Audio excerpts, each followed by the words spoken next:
บายดีน้องเองสื่อนางตอมบุญมณีจะมาแก่บทฝึกหัดข้อที่สองคำถามเขาเจ้าเฮามาว่าเป็นหยังเงาของวัตถุในตอนบ่าย จะสั้นกว่าตอนแรงเข้ามาเบิ่งกันเลยเนาะอันนี้เป็นเรื่องตะเวนของเฮาอันนี้นะอันนี้เป็นตอนเช้าตอนบ่ายตอนแรงอันนี้จะเป็นวัตถุของเฮาเขาจะมาสังเกตเบิ่งเลยเนาะเมื่อตอนเช้าแสงตะเวนจะกระทบวัตถุมันจะเกิดเงายาวเขาจะสังเกตเห็นว่ามันจะมีเงายาว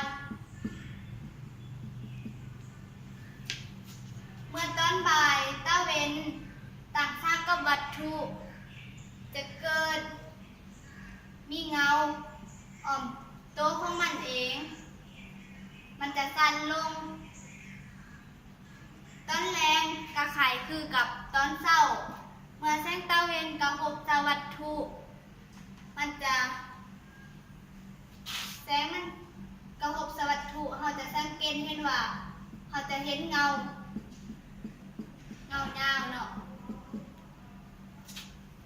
ผ่านการอธิบายมากระเบิดเพียงเท่านี้